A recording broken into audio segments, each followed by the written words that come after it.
All right. Good morning. Welcome, everyone. So it is my pleasure this morning to introduce Dr. Raj Mehrotra to speak. Dr. Mehrotra is a David S. and Nada Etterberg Endowed Professor in Nephrology at the University of Washington and is Section Head of Nephrology at Harborview Medical Center in Seattle. He's the Editor-in-Chief of the Clinical Journal of the American Society of Nephrology. Dr. Mehrotra completed medical school at the All India Institute of Medical Sciences in New Delhi, India, underwent residency training at the All India Institute, as well as the Medical College of Pennsylvania in Philadelphia, with subsequent fellowship training at the University of Missouri, Columbia. He obtained his Master's of Science in Clinical Research at UCLA. Dr. Mehrotra was recruited to the University of Washington in 2012. His clinical and research work is focused on improving the care of patients with kidney failure undergoing dialysis, with a special interest in patients treated with peritoneal dialysis. He has published over 250 articles and book chapters and was awarded the John Marr Award by the International Society for Peritoneal Dialysis in 2006. Please join me in welcoming Dr. Raj Mehrotra as he presents Refocusing Care of Patients with Kidney Failure.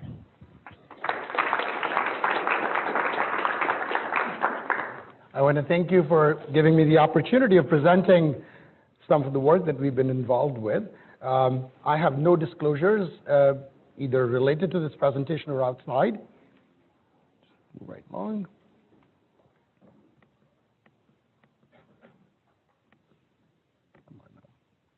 So I have no conflict of interest related to this presentation.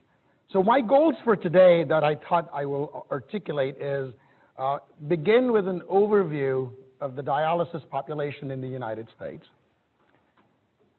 then define for you the burden of symptoms in patients undergoing in-center hemodialysis. And this is not to say that the problem is more or less in people on in-center hemodialysis. It's that largest population of patients undergoing dialysis that allows them to be studied, and is something that we've been studying. Present to you patient perspectives on pain relief, how best to apply our current knowledge in treating depression, and then close up with the burden of and challenges in treating insomnia. Now, the incidence of treated ESRD in the United States has stabilized. I just want to be very clear in what I am saying. The first part is the treated ESRD part. We only count people with kidney failure that receive treatment. There are many parts of the world where people with kidney failure are not treated. And we do not know what the incidence or prevalence of kidney failure that is not treated is. So this is all people that choose to be treated with either a kidney transplant or long-term dialysis. And as you can see, starting the 1980s, so the Medicare first started paying for dialysis in 1972. And starting then has been, as you can see, an exponential growth in the increase in, well, here would be, oh, here it is, okay. Since then, there's been this exponential increase in the growth of the incidence of treated ESRD that peaked in 2006. Starting 2006, there has been some form of a decline, but I think it's the fairest way to look at these data are that the incidence has stabilized. Recall the incidence is per million population, so even if the incidence is stabilized and the population of the country is going up, the number of people are still going to go on increasing by virtue of a growth in the population of the country. The prevalence of ESRD, on the other hand, continues to grow. As you can see, there has not been any slowdown in prevalence, number of people per million population. So the number of people undergoing dialysis in King County, if the population of King County didn't change, is actually growing. It's growing very quickly, even though the incidence has stabilized. There are two reasons primarily why the prevalence is going up while the incidence has stabilized. The first is that fewer patients are dying. And this is something that I think this gain in life expectancy in people on starting dialysis is often lost when we focus on the extensive comorbidity and the suffering that our patients endure. But this success in terms of reduction, this continuous trend in reduction in risk for death that started in the mid-1980s has continued. And this has not plateaued. So that people that are starting dialysis, fewer people are dying. This is not to say that the mortality rate is low. The mortality rate is very high, but it is not as high as it used to be in the 1980s. And then the next thing is that the patients are waiting longer to get a kidney transplant. Even though there are people, there are about 100,000 some people that start dialysis every year in the United States. There are only at the most 30,000 transplants done, of which maybe about 19,000 are kidney transplants. And that number can change a little bit from year to year, but as you can see, the supply-demand mismatch is very large. This line here reflects the number of days people have to wait for a kidney transplant. This is starting in 1986. This actually does not go. More recent data are not available. This is up to 2012. It has increased from 783 days to 1476 days. I came from Southern California. The wait times there, before I came, when it was 2012, we would say you have to wait 8 or 10 years before you get a kidney transplant. In our community, it's 3 to 5 years. So the wait times for transplants are very long, and the number of people that are waiting on a kidney transplant list keeps on increasing, and all these people that are otherwise healthy waiting for a kidney transplant are adding to the pool of people that are being dialyzed whose needs we have to serve. So the number of patients continues to grow. The year for which we have the most recent number available is 2016, where over 500,000 people are undergoing dialysis in the United States, starting from, and if you look at 1980, there were less than 50,000 patients that had been undergoing dialysis. So in this time period, the population of the United States went up by 43%, but the population of people undergoing dialysis grew 11-fold. So there's a much larger growth in the prevalence of treated ESRD in terms of prevalent numbers of people undergoing dialysis in the United States that is much larger than the growth of the population in the United States. And what the reasons for that discrepancy is, it is a very long discussion that I'm happy to engage with at the end of my talk if people have questions to discuss that further. As I said, I alluded to that Medicare payment for dialysis coverage started in 1972. Remember, this is dialysis, insurance for dialysis is when people get whose kidneys fail. There is this lag period of patients that have advanced kidney disease in which many of our patients don't have access to health care. The cause of ESRD in 3 out of 4 patients newly starting dialysis is diabetes or hypertension. And those two conditions have a long lead time prior to kidney failure. And the social determinants of health influence the risk for kidney disease, kidney failure, need for dialysis in people with diabetes and hypertension. States vary. So what is about the public policy in this long pre-dialysis phase is the state programs that vary by the generosity of their Medicaid coverage. And so states, it is a federal-state partnership, but in the end, the states are the ones that determine the eligibility, and they vary in the percent of low-income, non-elderly adults covered. So in 2000, if you look at that, less than a quarter of low-income, non-elderly adults were covered in 10 states, as in contrast, over a third of them were covered with Medicaid in 19 states. And this is a very nice paper that looked at this and how generous the state Medicaid coverage is to the incidence of ESRD. The aim would be is that if you have people that have diabetes and hypertension and they could get their medical care, could the incidence of ESRD be lower? And clearly, this is what they showed, is that for every 10 percentage points higher state Medicaid coverage, there was a lower incidence of ESRD. It was a minus 1.8%. And then they looked at various metrics of access to care. Here they're comparing people that have a private insurance. This is private insurance right here. This is Medicaid, and this is uninsured. And essentially, these are different metrics of access to care, whether the patient got on a kidney transplant wait list in a year, did they get a transplant within a year, did they start with peritoneal dialysis, had Navy access, and had nephrology care. The focus is, this is illustrative. The point of it is that states that had more generous Medicaid coverage had better metrics of access to care, providing a mechanistic basis potentially for a lower incidence of ESRD in those states.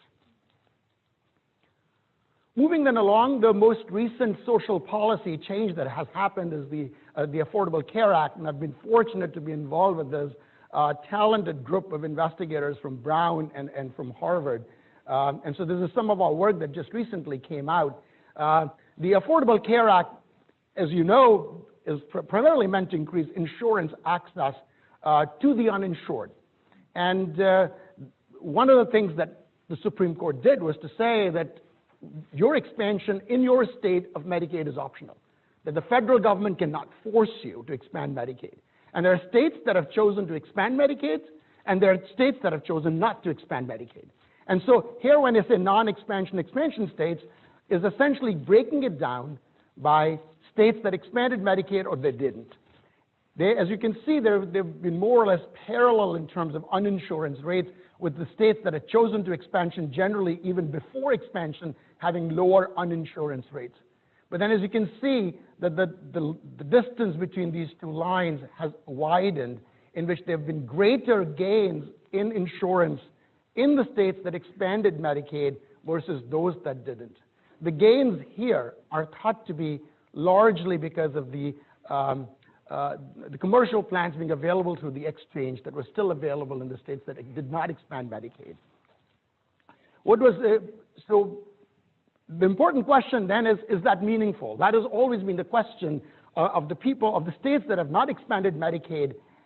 The argument is that it has no meaningful effect on the health and well-being of people, that Medicaid doesn't pay very well, a lot of physicians don't take their care, it doesn't solve the issue of access to care. So we looked at the trends in mortality in states that expanded Medicaid versus those that did not. And as you can see, these differences may not seem large in terms of the separation, but they are substantially clinically meaningful from a public health standpoint.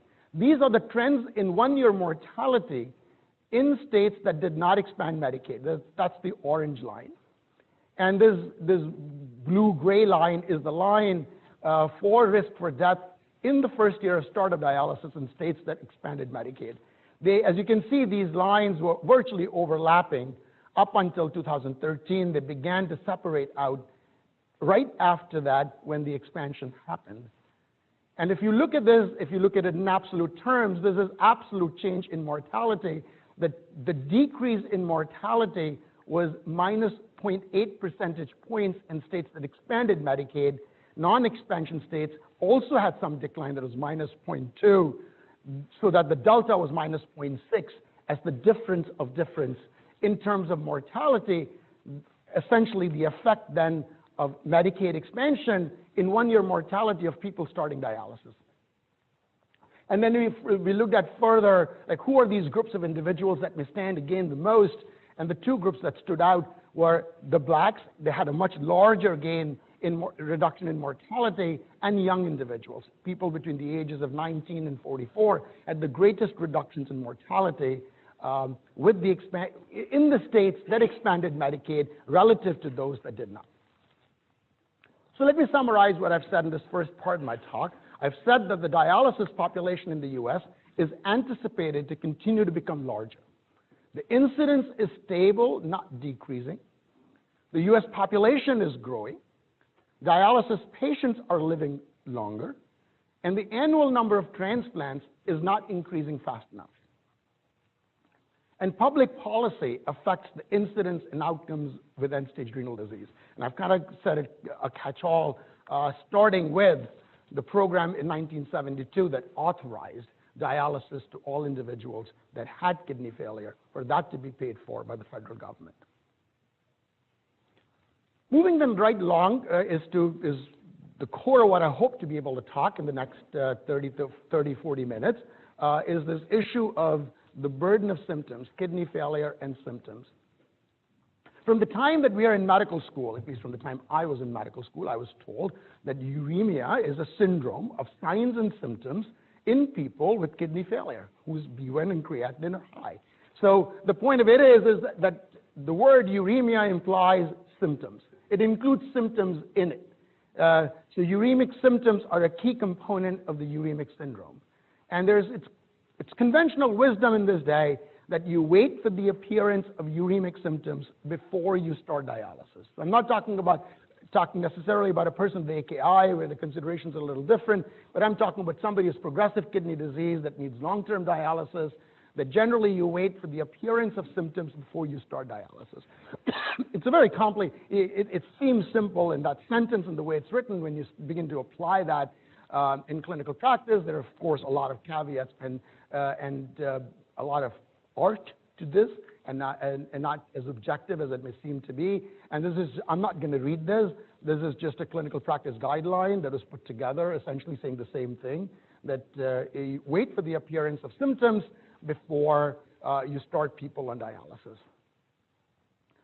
But if you look at cross-sectional studies of people that have kidney disease that are not in dialysis, and then people that are on dialysis, and then you just ask people what symptoms they experience, they're not very different. So this notion of start dialysis for symptoms, the implication meaning the symptoms will get better, but then they seemingly don't. So this is a small study. It makes the point, this single-center study, 90 people on dialysis, 87 not in dialysis. They had various ways of assessing this, and they looked at the number of symptoms experienced by people not in dialysis versus on dialysis, and as you can see, there was actually no difference in terms of the number of symptoms. And the severity of symptoms is seemingly different, but actually there was no significant, the variance was too high for there to be any statistically significant difference between the burden of symptoms. And this is just an illustrative slide of what symptoms, for example, are not different. This is depression as measured by PHQ-9. There is no difference in the burden of depression in people with CKD versus people that are on dialysis. This is looking at quality of life. Disappointingly, the quality of life measures, for example, in people on dialysis is as bad as in people that are not in dialysis. So the question is, what are these symptoms that dialysis is improving? So this is a work we've done a long time ago now, and this is, of course, borne out by clinical experience, is that one of the symptoms that reliably gets better when we start people on dialysis is the loss of appetite. Anorexia is an important part of the uremic syndrome, and when you start dialysis, uremia often, the anorexia often would get better. This is looking at people that are starting hemodialysis, and this is a month at a time, essentially, and this is the protein intake as it's measured. As you can see, people eat more. People eat more, people gain weight. This is a common experience for us when we start dialysis in people with advanced kidney disease, so that one symptom of anorexia clearly gets better. This is the work done by Dr. Rivara here at the KRI. We looked at the Seattle Kidney Study. This is a small cohort of people looking at a whole host of symptoms before starting dialysis and after starting dialysis, and the other symptom that they identified that got better is shortness of breath. We can take out fluid in people that are short of breath. And if people are short of breath before they start dialysis, they will not be when we finish dialysis. So that's another symptom that will get better when we start dialysis. There are other things, confusion. I and I think several other of us in this room have seen people present in uremic coma, and when we dialyze and they wake up. I mean, it's just actually one of the most gratifying things to see when we start dialysis, when people wake up from a uremic coma. Nausea, vomiting gets better. There is this loss of energy that people feel when they are progressively losing kidney function. That kind of gets better, but then in many people it's replaced by dialysis-induced fatigue. So there are symptoms that do get better. Just to recap things that I've said: loss of appetite, shortness of breath, confusion, nausea, and vomiting. These symptoms do get better. But there are many other symptoms that don't get better, and this is if you look at, again, surveys that have been done of people on dialysis using standardized instruments to have them tell us how many different symptoms they have. The average number of symptoms is about 9 to 10 different symptoms that people experience, and this has been a consistent message. So the first teaching point that I have is with regards to the symptoms is that many symptoms accompany kidney failure. Only some get better when we start dialysis. And patients undergoing in-center hemodialysis, that's the one that's been studied, have many symptoms. This is not to say that patients on peritoneal dialysis don't have symptoms, or patients on home hemodialysis don't have symptoms. They do. And their symptoms are different.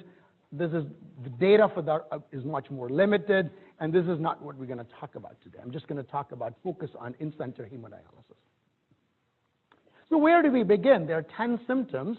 We go and see a patient. You see patients in your primary care clinic, or we see them in the dialysis unit or in our offices, and they have 10 symptoms. Which ones are important? Which ones should we be paying attention to? We have to prioritize. We have to prioritize both in terms of clinical application as well as for research. We have to find answers, which ones to focus on. So this is Jenny, who's the first author in this, and I undertook this with the help of the American Society of Nephrology to do this two-step prioritization by patients.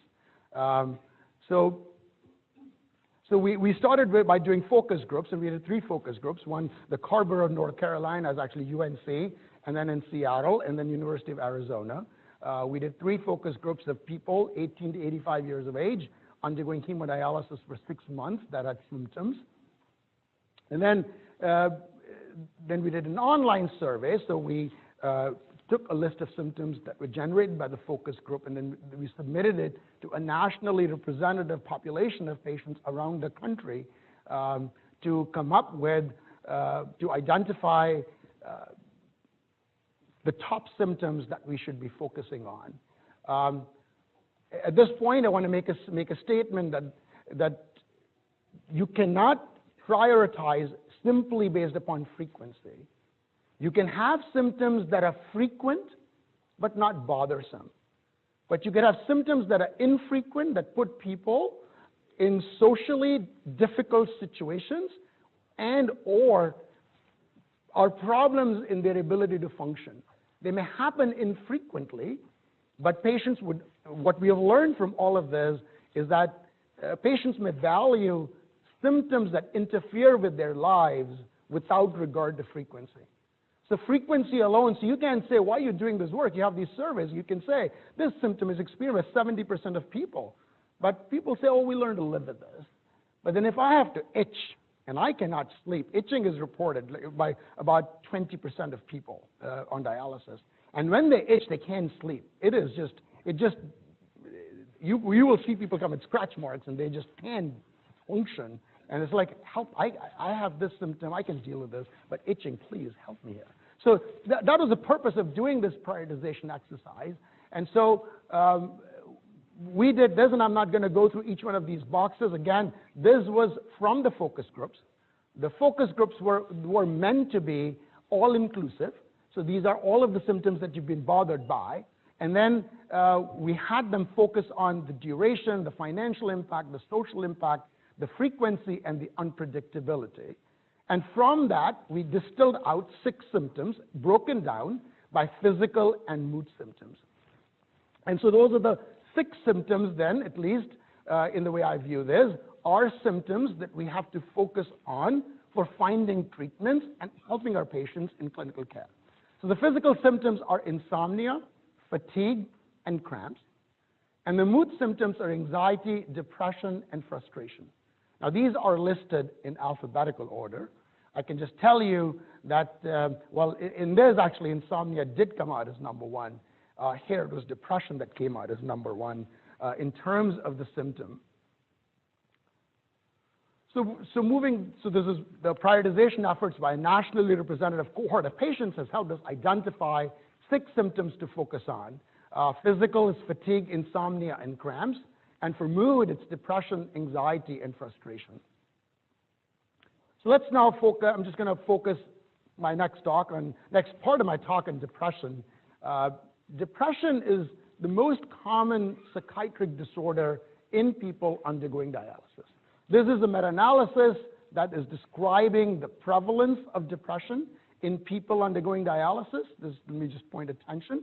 These are almost 200 cohorts, almost 50,000 patients from around the world. that have been analyzed using a whole host of different instruments. You know, there's Hamilton Depression, there's a CESD, BDI, Hamilton, Zung. So it's all there. And then it includes hemodialysis and PD. The summary of all of this synthesized data is that at any point, 37% of people reported significant depressive symptoms. That means 1 out of every 3 patients undergoing dialysis has significant depressive symptoms. So this is an enormously high number of people that have depression. In dialysis patients, depression is often subclinical. And the reason why I say subclinical is that we are not talking about the severity of depression such that you see the anhedonia and the patients are crying in front of you and have a loss of energy. It is, the symptoms often are subtle. This is just an illustration of the fact is that even though we said a third of people have depression, it is diagnosed infrequently by members of the healthcare community. That's so that there's the kappa index in terms of having a diagnosis of depression in the medical record versus the patient reported that they're feeling downhearted and blue. 0.17 is extremely poor, or so down in the dumps is 0.16. And so, and on the other hand, if the patients reported that they were downhearted and blue, for example, just let's focus here, only 19% of them had been diagnosed as having depression by their physicians. So it's often not diagnosed. And there are probably multiple reasons for this. Patients may hesitate to bring up their emotional experiences at a doctor's visit that may think, I'm here for my kidneys. I'm going to look at my numbers. I'm feeling a little low. I don't think I need to talk to them about this. They are perception that this is a phase they will pull through. And there's still a stigma of perception that they're not strong enough, that they are not able to deal with it. It's a failure on their part. And on the part of physicians, maybe the lack of skill of expertise to suspect and diagnose depression. My suspicion is all of these play a role in how infrequently we are able to diagnose depression, even though formal surveys suggest that over a third of our patients have significant depression. There are significant health consequences of depression, even when significant, and this is all that has been shown in observational studies. Patients are not able to adhere to their treatment plans. You know, in people that are depressed, you tell them, oh yeah, you have to stay away from salt, you can't eat phosphorus, you can't eat potassium, and you have to eat a high protein. They cannot keep it straight in their head for them to do it the way we'd like them to do it. They don't take their medications the way we tell them, or they don't show up for dialysis. So the next time you're in the ER and you have a patient that shows up that missed their dialysis, just for a moment, rather like a common refrain is to roll your eyes and say, oh, you missed your dialysis, I have to take care of you now. But that person may be depressed, maybe an opportunity for you to screen for depression and potentially offer treatment to them for them to feel better. There's evidence it's associated with impaired cognition. There are more frequent visits to the ED, more frequent hospitalizations in dialysis patients that have depression. And the only way to identify disease that is not always overt is to screen everyone. And Medicare has already mandated dialysis units to screen every patient for depression at least once a year. And so we've been doing that for the last 2 years. And dialysis providers in the country have put their heads together, and they said, we'll use PHQ-2. PHQ-2 is the one that's going to be used, and it's being used in dialysis units around the country. The challenge is that PHQ-2 is a screening test. It is not a diagnostic test. It doesn't establish the diagnosis of depression. Many patients are reluctant to accept the diagnosis of depression or its treatment.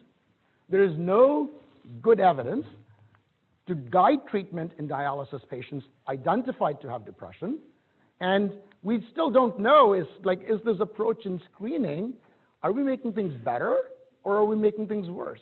Are we giving treatment with side effects with no potential benefits, for example, would be a circumstance in which we would be making things worse. So, but we don't know. None of that has been studied. I just think that the public policy went far ahead of where the evidence was, and not for the first time, but here we are, is what we are doing. So this is the PHQ-2. It has 2 questions. And the questions are little interest or pleasure in doing things, and then you rank them on a scale of 0 to 3. and feeling down, depressed, or hopeless, that is on a scale of 0 to 3. And the range is 0 to 6. What should be the cutoff has never been validated in hemodialysis patients. Just a little word about the validation part. There is an overlap in symptoms of depression and symptoms of kidney failure. So you can have loss of appetite because you're not dialyzed adequately, or you may have a loss of appetite because you're depressed. As a result of which, people have done validation studies to see, for example, Beck Depression Inventory. It has 21 questions as a scale up to 63. And the cutoff in the general population is a cutoff of 10. And if it's higher than 10, you have to formally look for a diagnosis of depression. People have looked at this, that 10 is too low. You will be picking people that are actually not depressed, that have symptoms from kidney failure. And so the cutoff that is used for BDI is 15 or 16. So we use a higher cutoff for BDI, for example, in people on dialysis than in the general population. It is in that context that I'm saying is that, yes, the dialysis providers decided to use the PHQ-2, used an instrument that has not been validated. They're using a cutoff of 3 as a next step. Is that appropriate? Anecdotally, in what I've heard, is that using PHQ-2, that the providers have been doing it for now 2 years, they are identifying about 10% of patients that are reporting a score of 3 or higher, which is much lower than the 38% that I had pointed out in all other studies in which this had been comprehensively studied.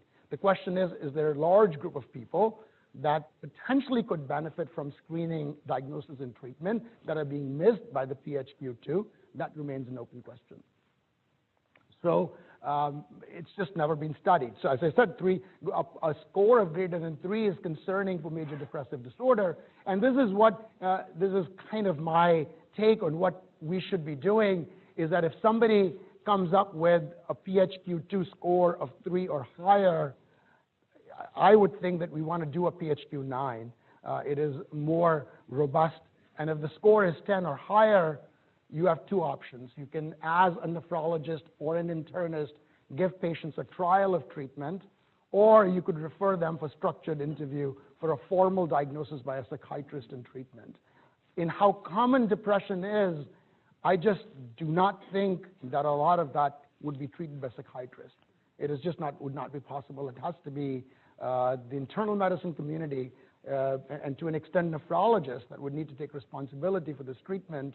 And that's a lot of tension in the sentence that I've just said, that not everyone is on board with what I just said. I just think it'd be very difficult. If you think about 500,000 people on dialysis, a third of them may have depression, and you can be referring all of them to a psychiatrist. They're not getting the care. I mean, it's not happening. So what are the treatment options for depression? You have pharmacologic therapy that we talked about, the SSRIs or SNRIs. You have psychotherapy, of which there are many different types of psychotherapy. In fact, the most commonly used psychotherapy, the most studied psychotherapy, is a cognitive behavioral therapy, also known as CBT. There is complementary and alternative medicine, and then there is exercise. If you look at the challenges with treating depression, I've already kind of said some already. There still remains a stigma with the diagnosis of depression in the general population. The population of people on dialysis actually is no different. We just completed a clinical trial in doing this, and in 2019, it just surprises me the extent to which there is a reluctance by patients to accept the diagnosis that they have depression. The data on efficacy and safety of treatment of depression are very limited. And there are unique challenges with every form of treatment in patients undergoing hemodialysis.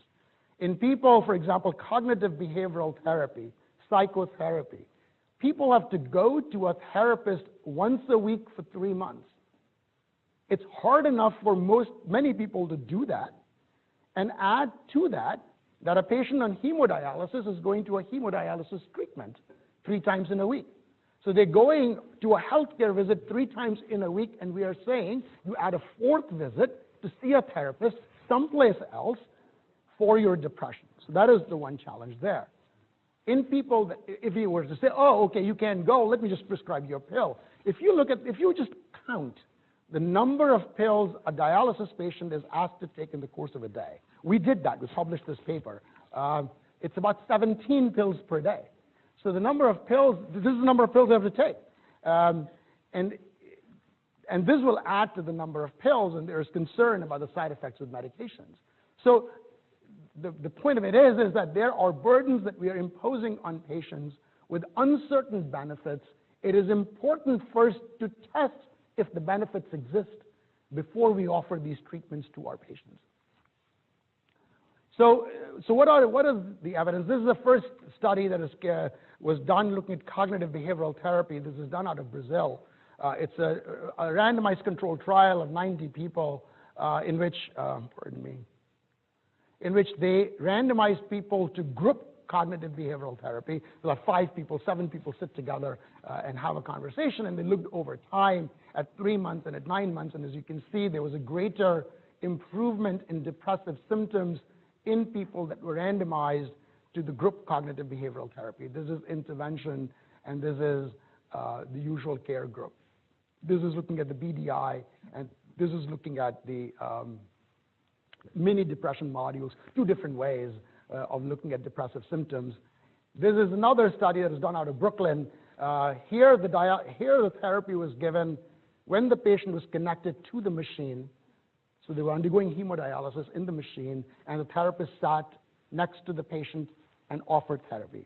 So that meant that patient did not have to go for that extra visit to the therapist, and again showed that this resulted in improvement in symptoms of depression in people that received the individual CBT. So this is one-on-one. And then if you look at the data on the drugs, actually it is very sparse. The largest study is 62 people. This actually has not even been published in a peer review form. This is an abstract. And of the 4 studies that have looked at this, 2 showed a significant improvement, 2 showed no significant improvement compared to a placebo. So the evidence has been quite limited. So this is a study that we just completed. The results just came out in the annals earlier this week. So we are, in what we did, we called this the ASCENT study, in which the goal of this was to look at the comparative efficacy of cognitive behavioral therapy and drugs for treating depression in people on hemodialysis. And so it's a multi-center randomized controlled trial, and the treatment duration was for 12 weeks. We did the study in Albuquerque, Dallas, and Seattle in 41 different dialysis units. We approached almost 3,000 people undergoing hemodialysis for at least 3 months and asked them to complete a screening instrument for depression. 90% of people agreed to complete that screening instrument. And it was a multi-step trial. I'm not going to present all of it. 120 people were randomized to CBT versus drug. CBT was conducted in the dialysis unit by a therapist while the patient was undergoing hemodialysis. Patients were given the choice to do it outside the dialysis unit, so for their privacy or in another room, and patients actually said, no, this is fine, just do it here. I can't come otherwise. Drug therapy, we used sertraline, Zoloft, and we started using it at a low dose, and we made periodic assessment. The goal was try to get up to 200 milligrams of sertraline. We used, but based upon patients' tolerability and improvement in depressive symptoms. This is the bottom line results. This is the QIDS-C was the instrument that we used to measure depressive symptoms. There are 2 important points to be made in this slide. In this graph is that the depression scores improved with both treatments. The improvement was greater with sertraline than with cognitive behavioral therapy. The difference was modest. So, we've spent a lot of time to try to determine if this difference that we obtained in favor of sertraline was clinically meaningful, and I think the best we can say it's uncertain if it's clinically meaningful. There was at least a 50% decrease in scores in about a third of people with CBT, over 40% in sertraline, and remission of symptoms of depression happened in 40% of people that were randomized to sertraline. Taking a step back, if you look at the studies of depression in, like the SSRI studies, the classic SSRI studies done in people with endogenous depression, this is slightly lower than that success rate. So in people in the general population, that is more like 55, 60% improvement with SSRI, so this is 40%. The serious adverse events were similar. Other adverse events were more frequent with sertraline.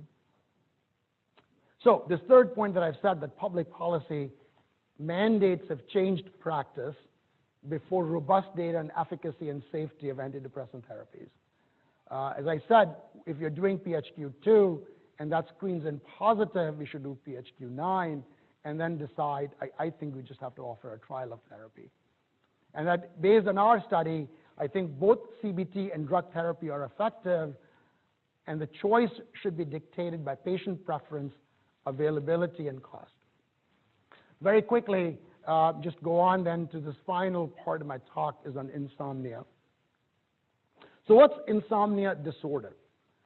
Insomnia, it's dissatisfaction with sleep quality or duration, along with other nighttime and daytime symptoms. And symptoms have to be present for 3 or more nights per week for 3 or more months. So that is what is classically how you describe insomnia disorder. What is important here, there are several things that are important. I'll just, in making a diagnosis of insomnia disorder, there has to be nighttime symptoms, but there also have to be daytime symptoms. If you only have nighttime symptoms but no daytime symptoms, you don't have the DSM diagnosis of insomnia disorder. And this duration is important. You can have symptoms for the last 2 weeks. That's not insomnia disorder. I mean, like in terms of the intervention that needs to be given or tested would not apply if you have not symptoms frequent enough for long enough. The nighttime symptoms are classically 3 types. You may have difficulty falling asleep. You may have no difficulty falling asleep, but then you wake up frequently and are up for a while. Or none of those things happen. You sleep all right, but you wake up just a little too early. You wanted to wake up at 6, but you're up at 5. So that's nighttime insomnia symptoms. And daytime insomnia symptoms are fatigue and reduced energy, impaired attention, concentration, or memory, mood disturbances, and difficulty functioning in academic or occupational settings. Insomnia is far more common than depression. This is the largest study that has looked at this. This is about 1,600 people from 335 facilities in the United States. 50% of people that are undergoing dialysis have a problem with insomnia. It's always useful to get a context. You know, Americans can't sleep anyway. So like people have told me, like, well, how does it matter? 50 people, like I can't sleep. In the U.S. adult population, it's about 30%. So this is much more frequent. So and compared to like depression, I think I should have said that at that time. Depression, the prevalence is about 8%. And so when we talk about like 35%, we are talking about a much higher, over a 4-fold higher prevalence of depressive symptoms. This is not quite 4-fold, but 30% versus 50% is a meaningful difference. We've been doing a clinical trial recently, and it is just consistently more than 50% of people meet the diagnosis of chronic insomnia in the people that we've screened, about 200 people so far. So why are sleep problems so common? Why can dialysis patients not sleep? It's not really known, but some possibilities include that it is a partial correction of uremia. You know, one of the things that medical students are taught is that a manifestation of uremia is a reversal of sleep-wake cycle. And so it is taught. So is that the effect of uremia that we're doing dialysis, but it is not clearing the uremia, and that is why people have the problems that they have. It could also be the dialysis schedules themselves. And I don't know how many of you have thought about this. Dialysis units operate on 3 different shifts. There's a morning, there's a mid, and there's an evening. And then at times there's a late night shift. The morning shift starts at 6 in the morning. 6 in the morning, if you ask patients what time they're waking up at like sometimes at 4 or 3:30 in the morning to be able to be there at 6, to be connected to the machine. God forbid if they're late, they would not get on the machine because the staff is just going to be getting all upset. Now, they're not able to maintain that schedule on 7 days a week. And so they're not able to maintain a regular sleep-wake cycle because they're waking up at 3:30 in the morning during the dialysis day, and then they're trying to sleep in the next day, and that is a problem. And the same thing with late night. Late night shifts, right now we are running late night shifts in our community. They run up until 11, 12 at night. And so those patients are not going to get home till 1 or 2 in the morning, and then that for the work. So that could be one explanation, is a disruption in sleep-wake behavior with dialysis schedules. And then we've talked about depression, didn't talk about anxiety, but untreated depression or anxiety would also be responsible for problems in sleep. These are some, these may not be all the reasons why they may be. So let's just look at residual uremia. There have been 2 clinical trials that have looked at intensive dialysis. And the question then would be, if it's residual uremia, at least in the range of clearances we obtain, if you were to dialyze more effectively, will people sleep better? And so this is the HEMO study. The HEMO study looked at 2 different doses of hemodialysis. Essentially, be as it may, and the point of it is that there was no effect of more intensive dialysis on sleep, at least in the range of clearances that we obtain in clinical practice. By dialyzing more intensively, people didn't sleep better. Similarly, this is the frequent hemodialysis network studies, which rather than the 3-hour, 3 treatments a week, 4 hours at a time, they said we're going to do dialysis more frequently during the week. And they looked at measures of sleep in that regard. There was a daily trial, there was a nocturnal trial, the details don't matter. The point of it is intensive dialysis delivered in the frequent hemodialysis network had no effect on sleep. At least so within the range of what we can do to intensify dialysis, sleep doesn't get better.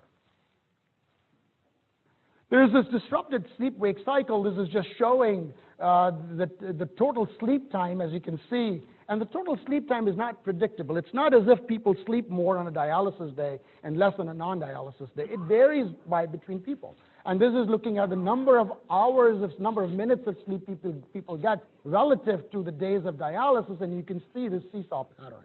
People are just not able to maintain their schedule, and there are some people that sleep better on a non-dialysis day and some better on a dialysis day. So we've already talked about this. What is the treatment for chronic insomnia? If you look at the clinical practice guidelines from the American College of Physicians, there's only one level 1 recommendation, and that is for cognitive behavioral therapy for insomnia. So they say if somebody has a sleep disorder, you treat them with CBTI, cognitive behavioral therapy for insomnia. No sedative is recommended as a line 1, as a first-line treatment, and this is the very complicated. You use a shared decision-making approach, including a discussion of benefits, harms, and costs, to add pharmacologic therapy in people with chronic insomnia. So the treatment of choice, as far as the American College of Physicians for insomnia in the general population, is CBTI. The questions about CBTI in people on dialysis is this. Is it going to work? Because we still have a partially corrected uremic state. There are the hemodialysis schedules, and people nap when they're on dialysis. You probably go and somebody's taking a nap. And even if it works, can we make it available to our patients? These are some of the clinical trials that provide preliminary evidence from outside the United States that CBT could work. This is the list of sedatives that have been marketed. There's a whole list, but neither the safety or the efficacy of most of these have not been tested for people on dialysis. So we have a grant that's been funded that we're working on. When preparing for the grant, we wanted to compare cognitive behavioral therapy to drug therapy as a part of our research approach. I educated myself extensively on what drugs are being used. And I thought it's going to be zolpidem, but lo and behold, it's actually trazodone. In the general population, trazodone is prescribed as a #1 sedative for insomnia and is more frequent than zolpidem and zalpulone. Now, if you were then, I spent considerable amount of time in trying to identify clinical trials that had tested the efficacy or safety of trazodone for insomnia in the general population, and if you find one, show me one. It has been tested in people with depression, it's been tested in people with Alzheimer's, but if you talk about like the patients you see in the clinic and you're prescribing, it's just never been tested. That doesn't mean it doesn't work, I'm just saying it doesn't exist.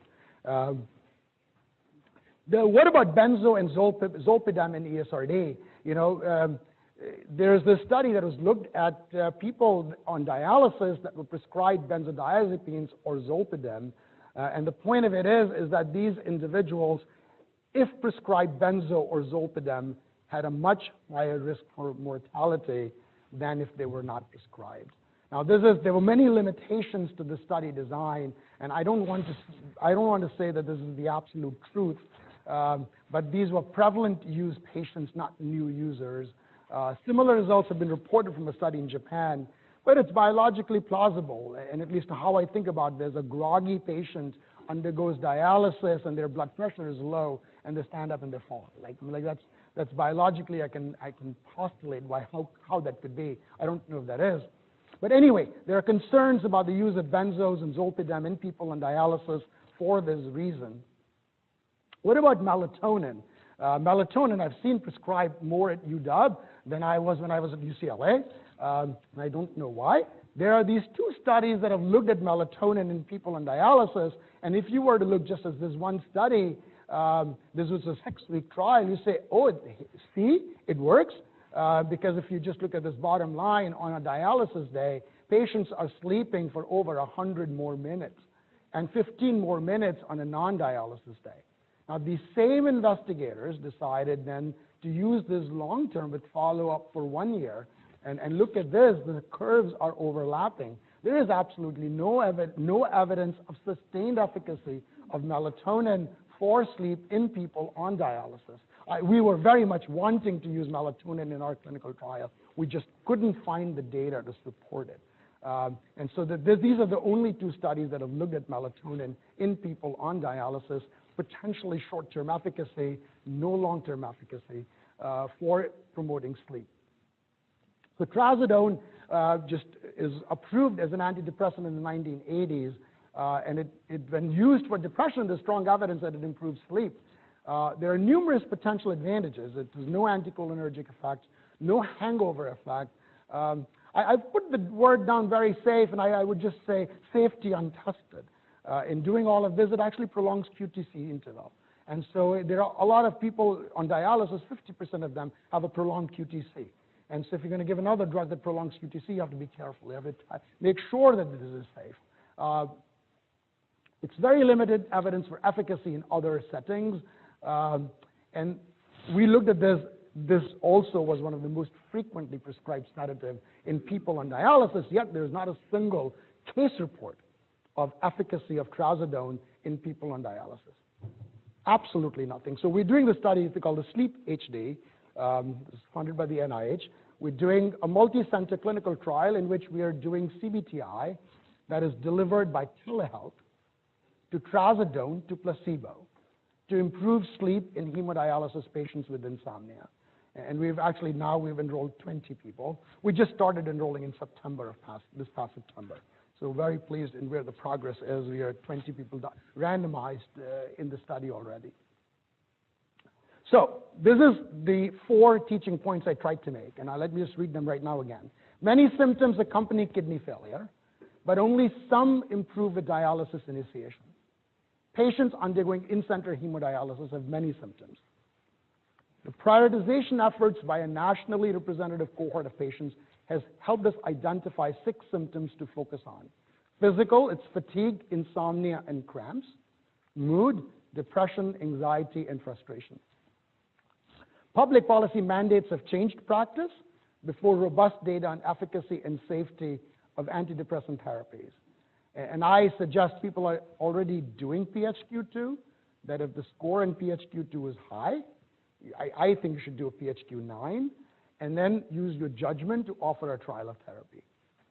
Insomnia is common. There is limited data on comparative efficacy of various treatments. CBTI is optimal treatment if available, careful use of drugs such as trazodone.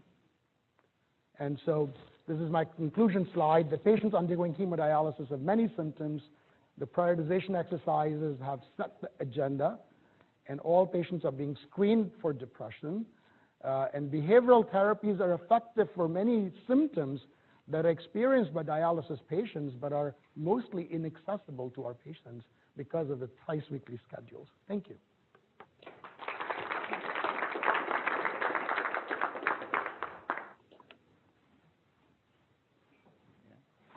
Raj, congratulations on all your great work in this field, including that clinical trial, the Ascend clinical trial that you just published. And you talked about the effects of cognitive behavioral therapy and sertraline. But I'm wondering if you could expand on what else you learned in the trial. You screened almost 3,000 people. 120 were depressed and enrolled in the randomized portion, but I'm guessing you learned a lot about the other 2,800 people on dialysis. Right. Yeah, I mean, I think so. So we screened 636 of them scored higher on BDI. So the reason why, and I've looked at this, when you do studies in treatment of depression, no one's coming to you with a diagnosis of depression. So you have to screen a very large number of people to identify the pool of people from which then you enroll from. So our pool was 636 people. This was screened using BDI. About a third of them, when we formally evaluated them with the DSM-4 standard interview, actually did not meet the criteria for depression, major depression, or dysthymia. Another third, even though had high symptoms, were already on treatment. And so these were clearly not fully effective treatment for them to have significant depressive symptoms, but we felt people that are already in treatment is a different study to be done. In people that in whom treatments have been tried and failed, interventions should be different and should be studied differently and not in this clinical trial. And so our working population was a little over 200, from amongst which we enrolled 184 people were enrolled in the engagement interview versus control. The purpose of engagement interview was to overcome that stigma and the reluctance people have in accepting treatment for depression. Unfortunately, the engagement interview piece didn't work. It is the proportion of people that went into the trial that underwent engagement was the same as the ones that went through the control arm. There are many reasons for that. So 184 people were there, from which then 120 were randomized. We also, one of the questions that comes up based on some of the other studies that have worked, we didn't have a placebo arm. So we say both got better, but would both have gotten better by themselves without any treatment? We didn't have a placebo arm. So we had 184 in the engagement arm, 120 of the 64 delta. 20 of them agreed without treatment for us to follow them. And in those 20, the depression scores did not change. They were just flat. So unlike the treatment group in which they went down, in the untreated arm, they remained flat. So we learned a lot. We learned, I mean, if I was to summarize in all that I've said, as I've said, I've alluded to in my talk, not everyone that screens on a screening tool has the disease. People that are screening in, some of them are already on treatment, and the treatment options for them are likely different. And even though we did not have a placebo arm, we did follow a handful of people over time. They had no change in symptoms, so we really feel that this is a true treatment effect. Thanks, lovely talk. I'm fascinated by the early slides about what appeared to be improving survival on dialysis. It seems to me that there's the potential for some lead time bias depending upon when dialysis started. Could you maybe unpack that a little bit? Yeah, I mean, so the notion being is if people are being started on dialysis at an earlier stage in their kidney failure, what we may be seeing is that these are people just being started early and not that we've changed the lifespan. So there's